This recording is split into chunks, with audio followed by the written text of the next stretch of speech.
Olá pessoal, bom dia, boa tarde, boa noite a todos os senhores que são inscritos no nosso canal Anotações de Processo Civil.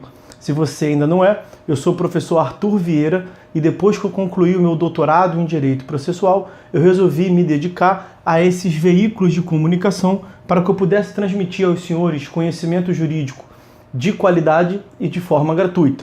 Aqui eu vou pontuar o meu e-mail de contato para que eventuais interessados possam estabelecer um contato mais direto. Inclusive, nós podemos eventualmente considerar a hipótese de publicar um artigo científico em conjunto, tá certo? Bom, gostaria de pontuar também com os senhores o nosso canal no YouTube. Se você ainda não é inscrito, basta clicar no ícone do livro que fica no canto inferior do vídeo para que você se inscreva. Sugiro também que você clique no ícone do sininho para que você possa ativar as notificações dos vídeos que são constantemente disponibilizados por aqui. Gostaria de apresentar também aos senhores a nossa plataforma acadêmica arturvieiracursos.com.br, arturvieiracursos.com.br, onde os senhores encontrarão cursos online de modo gratuito, inclusive com a emissão de certificado válido em todo o território nacional, tá certo? Então, após a pausa, nós vamos tratar do vídeo de hoje. Então, meus amigos, no vídeo de hoje, nós vamos iniciar a leitura do nosso livro Anotações de Processo Civil. Nós já concluímos a análise do nosso outro livro, Anotações de Teoria Geral do Processo, e a partir de hoje nós vamos dar início a uma série de vídeos que vai tratar do livro Anotações de Processo Civil, uma vez que ele também já se encontra esgotado e os alunos gostariam de continuar tendo acesso a eles. Esse livro ele é composto por 4 partes. Primeira parte, processo de conhecimento, que está na tela aí para os senhores, no procedimento comum. Segunda tela, os procedimentos especiais da tutela cognitiva, do processo de conhecimento. Terceira parte, o processo nos tribunais. E quarta parte, a tutela executiva. Nós vamos começar, a partir desse vídeo de hoje, a tratar da parte de número 1, processo de conhecimento, procedimento comum do livro Anotações de Processo Civil. O primeiro tópico está na tela aí para os senhores, questões terminológicas. Tradicionalmente, em nosso processo civil, os processos eram classificados em conhecimento, execução e cautelar, de acordo com a atividade jurisdicional que se buscava. Em linhas gerais, a tutela jurisdicional de conhecimento é aquela que busca o acertamento do direito material, declarando-se o direito aplicável ao caso concreto. O processo de conhecimento servia a esta espécie de tutela jurisdicional. A tutela jurisdicional executiva é aquela que se visa empreender no mundo dos fatos, por meio de atividades concretas, a materialização do comando emergente de um título executivo, seja ele judicial, como a sentença, por exemplo, ou extrajudicial, como um título de crédito. A esta tutela correspondia o processo de execução. O processo cautelar era aquele que se destinava a permitir ao Estado a prestação da tutela jurisdicional cautelar, assim compreendida aquela que destinava-se a assegurar a efetividade da tutela jurisdicional de um outro processo, o principal. Essa sempre foi a visão de nosso sistema processual a respeito dos processos. Mas, como todos sabemos, nada é definitivo. É assim que, a partir de 1994, foram empreendidas algumas alterações no ordenamento jurídico processual, com vistas a romper com essa estruturação tripartite de processos. O movimento reformador iniciou pela execução das obrigações de fazer e não fazer, que é a teor do artigo 461 do CPC de 73, alterado pela Lei 8.952 de 94, passaram a ser empreendidas no mesmo processo em que foi deferida a tutela cognitiva.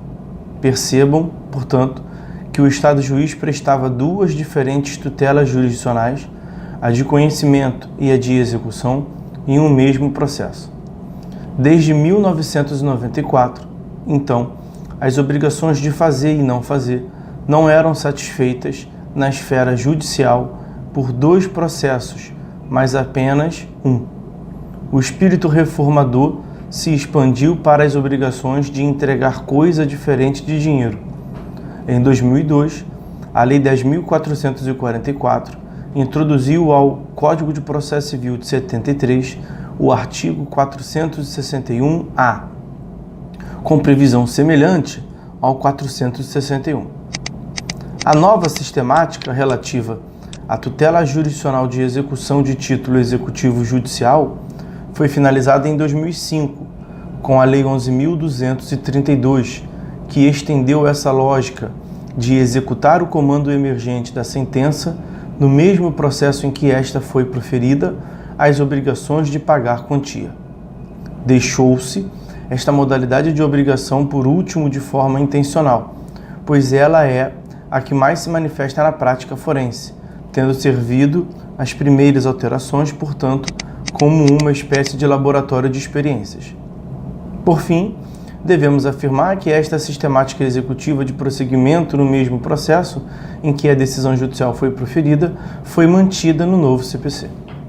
É assim que, atualmente, não se deve falar propriamente em processo de conhecimento, pois nele não será desenvolvida tão somente a atividade cognitiva própria do processo de conhecimento, mas também a tutela jurisdicional executiva, nos casos em que ela for cabível, obviamente.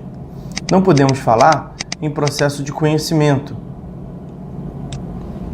por não se desenvolver apenas atividade de conhecimento, tal qual não se deve falar em processo de execução, pois não se efetuará apenas atividades executivas. Uma observação é de extrema importância. Pelo que acabou de ser dito, não se pode concluir que o processo de conhecimento foi extinto, nem mesmo que o processo de execução foi extinto. O que se afirmou foi que não se pode falar em processo de conhecimento de forma genérica, querendo referir-se a todas as manifestações cognitivas e executivas. Existem situações em que pode-se desenvolver apenas atividade cognitiva em um processo, como na ação que pretende apenas e tão somente a declaração de inexistência de uma dívida, por exemplo, hipótese em que, neste caso concreto, esse processo será de conhecimento. De outro lado, também há situações em que se desenvolve apenas atividade executiva, como no processo de execução, fundado em título executivo extrajudicial, um cheque, por exemplo. Nesse caso, também poderemos referirmos a processo de execução, pois apenas se desenvolverá atividade executiva. Fora dessas hipóteses, em que apenas uma atividade jurisdicional é desenvolvida, a doutrina passou a tratar de processo sincrético, assim entendido, o processo que aglutina as atividades jurisdicionais de conhecimento e de execução. Para fechar esse breve apanhado terminológico a respeito do processo, é relevante dizer que, com o advento do novo Código de Processo Civil, Código de 2015, não existirá mais processo autônomo cautelar. Isso, por óbvio, não equivale a dizer que a tutela jurisdicional cautelar foi extinta do ordenamento jurídico. Ela subsiste, pois é essencial à efetividade da tutela jurisdicional de conhecimento e de execução, mas será objeto de análise no processo sincrético, ou no processo de conhecimento ou de execução, conforme o caso. O processo pode ser de conhecimento para prestar tutela jurisdicional cognitiva e cautelar. Pode ser também de execução, para prestar tutela jurisdicional executiva e cautelar. Pode, ainda, como acontece na maior parte dos casos, ser sincrético, para se prestar a um só tempo a tutela jurisdicional cognitiva, executiva e cautelar. Caminhamos, portanto, ao processo único. Agora vou apresentar para os senhores uma passagem doutrinária, cuja referência foi extraída da seguinte obra: Luiz Rodrigues Vambier, Eduardo Talamini, Curso Avançado de Processo Civil, volume 1. Efetua a leitura. Há uma tendência em nosso processo civil de eliminação do emprego do processo executivo para a efetivação de sentenças judiciais. Em 94 já se havia alterado o sistema de tutela de obrigações de fazer e não fazer, de modo que a a efetivação da sentença que versa sobre o cumprimento desse tipo de obrigação passou a ocorrer no próprio processo em que proferida, artigo 461. Em 2002, adotou-se o mesmo modelo de tutela para as obrigações de entrega de coisas, artigo 461-A. A Lei 11.232 de 2005 prevê que as sentenças condenatórias a pagamento de quantia sejam cumpridas, isto é, executadas, no próprio processo em que foram proferidas, em uma fase denominada de cumprimento de sentença. Continua havendo atividade de execução, mas, nesses casos, ela passa a ocorrer no próprio processo em que se proferiu a sentença, ou seja, o processo de conhecimento passa a ter uma fase subsequente executiva. No CPC de 2015, há nítida preferência pelo chamado processo sincrético, ou relação jurídica processual complexa, em que estão incluídas sucessivas ações, como a de conhecimento, de liquidação, que também é de conhecimento, e de execução, que nós acabamos de ver, de cumprimento de sentença. O próximo tópico que está na tela aí para os senhores é o da cognição.